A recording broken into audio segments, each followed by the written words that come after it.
Buenos días, hermanos. Vamos a leer en el libro de los Salmos, capítulo 121. Alzaré mis ojos a los montes. ¿De dónde vendrá mi socorro?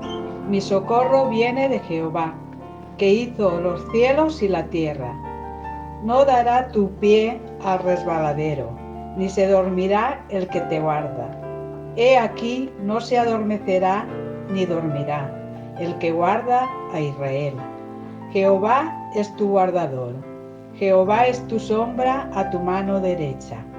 El sol no te fatigará de día, ni la luna de noche. Jehová te guardará de todo mal. Él guardará tu alma. Jehová guardará tu salida y tu entrada desde ahora y para siempre. Amén.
Examíname, oh Dios, y conoce mi corazón. Pruébame y conoce bien mis pensamientos. Examíname, oh Dios, y conoce mi corazón. Pruébame y conoce bien mis pensamientos, y ver si hay en mí camino de maldad, y ver si hay en mí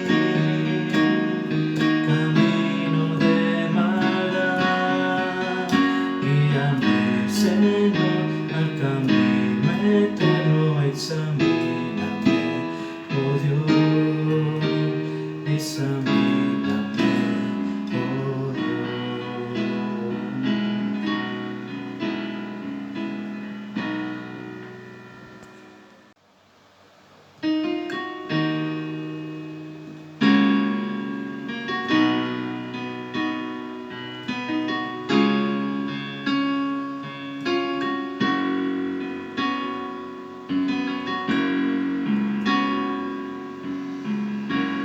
Vengo a ti, Señor, a rendir mi corazón. Renuévame, Señor, pon tu gracia en mí,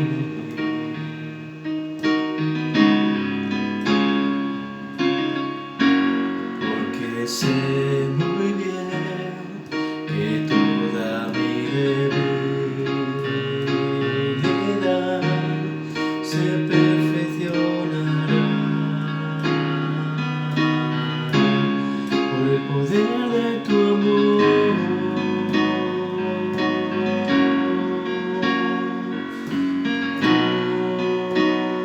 Cúbreme con tu amor, rodéame.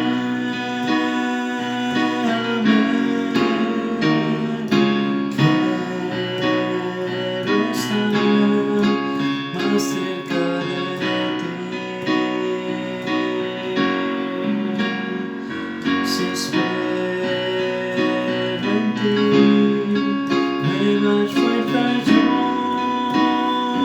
tendré, y me levantaré como el águila al volar por el poder de tu amor.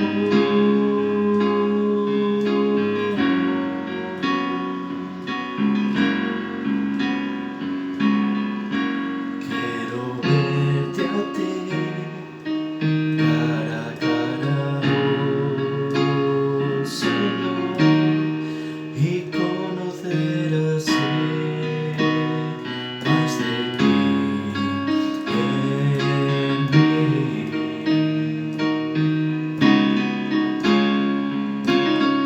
Prepárame, Señor, para hacer tu voluntad y cada día vivir por el poder de tu amor.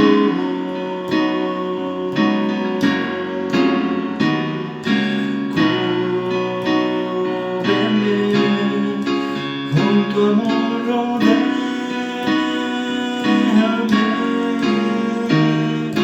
Quiero estar más cerca de ti. Si espero en ti, nuevas fuerzas yo tendré, y me levantaré como el águila al volar por el poder de tu amor.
días, queridos hermanos.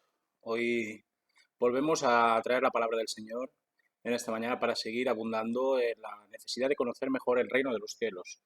Ese reino de los cielos que fue anunciado, que fue inaugurado por el Señor Jesucristo, de las parábolas que de alguna manera ilustran la idea de lo que significa para la humanidad, lo que significa para el creyente y cuál es la naturaleza de ese reino.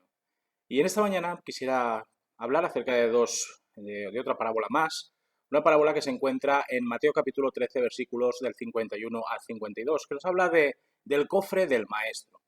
Y vamos a ver qué podemos extraer de este cofre que nos ofrece el Señor Jesús dentro de lo que es el entendimiento del reino de los cielos. A modo de introducción, decir que a la gente le encanta lo novedoso, le encanta lo último en producción, lo que acaba de salir calentito del horno. Ese arrobamiento, ¿no?, que existe social hacia lo nuevo, pues no es malo en sí mismo. ¿Quién no quiere tener un dispositivo último modelo con mejoras reseñables y mayor amplitud de posibilidades? ¿Quién no desea poseer de alguna manera un aparato que acorte los tiempos, que haga la vida más sencilla y placentera o que nos permita alcanzar la multitarea? El problema de esta mentalidad surge cuando ante lo novedoso se opta por arrinconar, desterrar o incluso menospreciar cosas que siguen sirviendo, pero que se han vuelto obsoletas a los ojos de los consumidores. No es difícil comprender que tras la vertiginosa tendencia de sacar productos cada vez más avanzados, cada vez más mejorados, siempre hay un interés económico. Antes recordará, por ejemplo, la generación boomer, que una lavadora duraba décadas y que un coche aguantaba la veintena de años como mínimo, como un campeón. El lapso entre cambios tecnológicos era mucho mayor y la gente se apañaba bastante bien, ahorrando incluso algo de dinerillo. Sin embargo, el intervalo de la consecución de nuevas generaciones de electrodomésticos, de aparatos informáticos, de automóviles de hoy día, se ha reducido tanto que como pestañees, tu móvil ya es un ladrillo. Tu nevera es de los tiempos de Maricastaña y tu coche es una tartana viejuna. En términos de la pedagogía también han cambiado mucho las cosas a lo largo de los siglos. Por ejemplo, la forma de enseñar e instruir a las nuevas jornadas generacionales no tiene nada que ver con prácticamente la forma en la que se nos educaba en nuestra época de la EGB, y ya ni hablamos de la educación de hace 60 o 70 años atrás. La forma en la que se aborda la pedagogía en colegios, institutos, universidades, es diametralmente opuesta a la de nuestros abuelos o padres. La enseñanza de valores también se ha transformado radicalmente en las aulas, así como el trato que el profesor dispensa a sus alumnos y viceversa. Antes el maestro, como bien sabéis, era una autoridad civil a la que se le debía mostrar un respeto tremendo, y hoy eso se ha convertido más en un colega en el que los alumnos ningunean, al que hacen menos caso que al que oye llover. Las estrategias de aprendizaje también son distintas, ni mejores ni peores, vamos a decirlo así. Antaño se escuchaba la manida y terrorífica frase de la letra con sangre entra, y hoy se prefiere dejar a su aire al pupilo, a ver si canta el gallo, a ver si pone interés en formarse. No cabe duda de que muchas novedades han ido introduciéndose en los centros formativos y de que estilos didácticos del pasado han ido considerándose inútiles, arcaicos e incluso aberrantes. He aquí el problema de la pasión por la novedad de la enseñanza a todos los niveles morales, académicos y espirituales. El pensamiento de que lo que se hacía en el pasado o que provenía de tiempos pretéritos ya no vale un pimiento. Lo nuevo es lo mejor, lo nuevo es lo óptimo, lo nuevo desecha lo antiguo. A mi parecer, personalmente, claro está, esto supone un craso error por parte de aquellos que buscan innovar por innovar y de aquellos que olvidan las bondades de métodos pedagógicos anteriores. Yo creo que sería caer en la equivocación de Roboam cuando pidió consejo sobre cómo gobernar Israel tras el reinado del padre Salomón. Optar por una visión más joven e innovadoramente cruel y despreciar la voz de la experiencia y de la sabiduría solo puede desembocar en el fracaso y en la tragedia. Como muchos cristianos hacen, consciente o inconscientemente, en relación con los dos testamentos que componen nuestras Biblias, estos se decantan por el Nuevo Testamento, porque habla de la gracia, habla de la cruz, habla de Cristo, arrumban en un rincón polvoriento el Antiguo Testamento, otorgándole una validez testimonial y secundaria, pero no se dan cuenta de que la revelación progresiva de Dios en las Escrituras es la misma voz del Señor hablando a la humanidad en general y al creyente en particular. Es una forma absurda de perderse las riquezas inconmensurables que el Antiguo Testamento guarda en sus páginas. Jesús, en el texto que nos interesa en esta mañana, tras contar un montón de parábolas a sus discípulos y a la audiencia que lo seguía, quiere saber a ciencia cierta si todos han comprendido las enseñanzas que se disfrazan de historias comunes y cotidianas. De forma especial, desea y espera que sus más íntimos colaboradores hayan interiorizado el significado de cada narración, que hayan entendido la magna e impresionante naturaleza del reino de los cielos. A lo largo de varios relatos sencillos, Jesús ha ido describiendo a qué se parece el reino de Dios, la calidad de su esencia. Si el maestro de Nazaret hubiese comunicado cómo era este reino sin recurrir a las parábolas, seguramente hubiese visto bocas abiertas, miradas extrañadas y encogimiento de hombros. Jesús había descendido a lo más básico, entretenido e ilustrativo para alcanzar a las mentes de personas de todo tipo: pobres, adinerados, pescadores, recaudadores de impuestos, fariseos, saduceos, gentiles, judíos, hombres, mujeres, jóvenes, ancianos. Y ahora viene la pregunta del millón, después de este esfuerzo táctico. Versículo 51 del capítulo 13 de Mateo. Jesús les preguntó: ¿habéis entendido todas estas cosas? Ellos respondieron: sí, Señor. ¿Qué quería decir Jesús cuando habla de entender? Vamos a ver. Según el diccionario de la Real Academia de la Lengua, entender es percibir y tener una idea clara de lo que se dice, se hace o sucede, o descubrir el sentido profundo de algo. En otras palabras, Jesús estaba preguntando a sus discípulos si tenían claras las implicaciones que cada parábola tenía sobre sus vidas, sobre la razón de su fe, sobre su misión evangelizadora y sobre sus esperanzas futuras. ¿Lo tenían claro? Entender no es un simple asentimiento intelectual o inclinar la cabeza en señal de que más o menos parece que tenemos las cosas claras. No. Entender implica fe, implica confianza en lo que se ha explicado. Entender es asumir lo que se ha enseñado a fin de cambiar y transformar criterios anteriores y esquemas mentales pasados.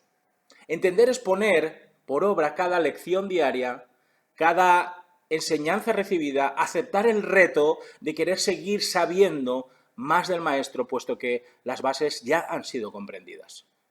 Entender, de alguna manera, también es ser consciente. ¿Consciente de qué? De que lo que se ha puesto en marcha en el pensamiento requiere de nuevas respuestas, de nuevas reacciones, de un progreso espiritual que busque un reconocimiento perfecto de lo que se ha percibido. Entender es localizar gozosamente el meollo de lo expuesto y compartir la asunción lograda con otros alumnos y discípulos. Visto el alcance de lo que Jesús quiere saber de sus aprendices en cuanto al reino de Dios, sus seguidores más inmediatos no solo le confirman lo aprendido, sino que además reconocen una cosa muy importante, y es que Jesús es el Señor. Es decir, se someten por completo a su señorío, a su autoridad, por cuanto sus palabras son distintas de aquellos que solamente comentan los comentarios de otros comentaristas. Jesús, al recibir esta respuesta de parte de sus discípulos, escruta los rostros de aquellos que han contestado afirmativamente a su pregunta. ¿De verdad habían alcanzado la sabiduría y el discernimiento suficiente como para aprehender las verdades espirituales que acababa de transmitirles? Solamente hay que seguir leyendo el Evangelio de Mateo para conocer la respuesta. El caso es que Jesús interpela a sus discípulos con una frase enigmática. El versículo 52 nos dice que Él les dijo: por eso todo escriba docto en el reino de los cielos es semejante a un padre de familia que saca de su tesoro cosas nuevas y cosas viejas. Cuando parecía que Jesús había terminado de contar parábolas, he aquí que aparece una nueva historia que han de desentrañar con el objetivo de saber qué hacer con el entendimiento que supuestamente habían adquirido sobre el reino de los cielos y sobre la figura mesiánica de su maestro. Entra en escena la persona de un escriba. ¿Quiénes eran los escribas? Pues los escribas eran fundamentalmente personas altamente instruidas en la Torá, la ley de Moisés, que dedicaban la mayor parte de su tiempo a estudiarla y explicarla sistemáticamente. Eran contados entre los maestros de la ley y, por lo general, pertenecían a la secta de los fariseos. Eran grandemente respetados por la ciudadanía y se les trataba como el rabí en señal de reconocimiento. Jesús añade un detalle significativo a este escriba. Estaba versado de forma especial y particular en el tema del reino de los cielos. ¿Estaba Jesús adjudicando a sus discípulos el título de escriba con esta comparativa? Pues tal vez. Si habían empapado sus meninges con las inspiradoras lecciones de Jesús sobre el reino de los cielos, podrían llegar a ser comparados con un escriba docto en este tema. La diferencia estribaría en que no habían llegado a este nivel de entendimiento de forma profesional, como los escribas, sino que habían alcanzado esta perspicacia espiritual en virtud de la obra de Dios en sus mentes y en sus corazones. Jesús está queriendo decir a sus aleccionados colaboradores en la expansión del Evangelio que deben aprender desde su sabiduría espiritual a ser humildes, a ser solidarios en la gestión de lo que acaban de recibir de parte de Dios. Han de encontrar en la figura de un padre de familia que cuida de su familia y educa a sus hijos la idea de que aquello que ahora llena sus almas en lo concerniente al reino de Dios debe ser compartido con el resto de los mortales. Deben comprender que el Evangelio ha de ser predicado a todas las naciones, y entender esto es entender que hay un cofre, un tesoro que se haya escondido en el hogar que es abierto para extraer de este cosas nuevas y cosas viejas. Guardar para consumo personal, con la avaricia de saberse en el poder de algo magnífico y valioso, el tesoro del descubrimiento de la naturaleza imparable del reino de los cielos, sería signo de que no se ha entendido el mensaje que Jesús ha entregado a estos hombres. Han recibido por gracia una comprensión especial de la dimensión espiritual que les rodea, que les impulsa, que les alcanzará su máximo esplendor en el porvenir. Y ahora ellos deben actuar graciosamente en el reparto de esta fortuna recién encontrada. Además, es curioso comprobar que Jesús habla de dos clases de tesoros, encerrados en la caja fuerte del hogar.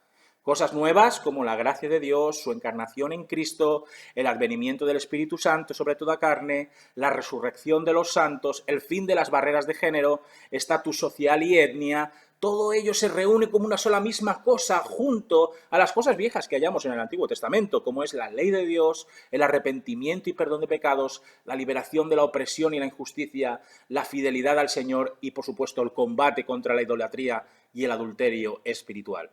No podemos desnudar un santo para vestir a otro. Todo forma parte del mismo tesoro, de incalculable valor que Dios nos ofrece desde su revelación en las Escrituras. Los oídos de muchos que lo rodeaban a Jesús en sus predicaciones y clases magistrales parecían escuchar novedades que se adaptaban mucho mejor a sus necesidades y a sus anhelos y preocupaciones. Por eso comparaban sus discípulos de los maestros de la ley con aquellos mensajes que Jesús publicaba y eran capaces de ver la diferencia abismal que existía entre ellos.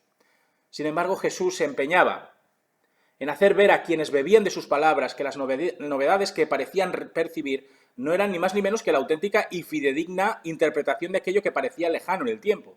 Jesús ya lo dijo en una ocasión anterior, versículo 17 del capítulo 5 de Mateo. No penséis que he venido a abolir la ley o los profetas. No he venido a abolir, sino a cumplir. Jesús, como buen padre de familia, como experto escriba especializado en el reino de los cielos, sabía cómo extraer de lo antiguo cosas nuevas, no por el hecho de inventar algo fuera de lo que ya estaba establecido, sino por el hecho de entresacar la verdadera y ajustada, genuina interpretación que subyacía en lo viejo y presentarlo de formas nuevas, formas ilusionantes, formas adaptadas a las necesidades del auditorio. Los discípulos deben tomar nota, por lo tanto, de estos ejemplos en orden a parecerse a Jesús, el padre de familia, el docto escriba.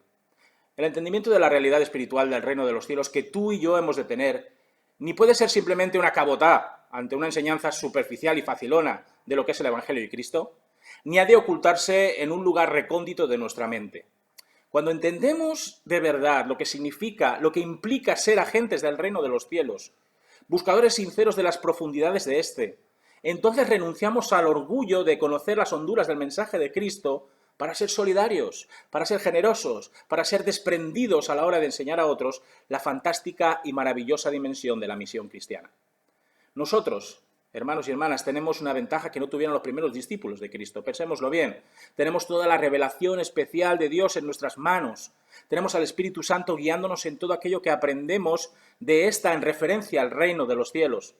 ¿Por qué no aprovecharemos el privilegio que se nos ha dado de entender las interioridades de este reino y de su mensaje primordial y lo damos a conocer a cuantas personas se crucen en nuestro camino? ¿Qué nos lo impide? ¿El orgullo espiritual o la vergüenza y el temor a lo que el mundo nos llame? Para terminar, hermanos, y concluir con el texto de hoy, si Jesús te hace la misma pregunta que realizó a sus discípulos sobre si has entendido el auténtico significado de ser hijos del reino de los cielos, ¿qué contestarás tú hoy? ¿Dirás un rotundo sí desde el convencimiento de que vives coherente y activamente en la realidad espiritual del reino de Dios? ¿O bajarás tu rostro en señal de que todavía no has asimilado correctamente lo que implica ser agente del reino de los cielos y servir a Cristo de forma integral y misionera? Yo espero que puedas decir que sí a Cristo y así servir como canal en la extensión de su reino. Pero si no tienes una respuesta para Él en este momento, medita en la palabra de Dios. Ruega al Espíritu Santo que te dirija en su estudio. Adquiere el entendimiento que te falta para alcanzar a otros con el plan de salvación de Dios. Y por supuesto, no te dejes llevar por el brillo deslumbrante de lo novedoso, dejando a un lado lo antiguo. Lo nuevo perfecciona lo antiguo solamente cuando se entiende que ambas cosas son la misma cosa. Que el Señor os bendiga y hasta el próximo día.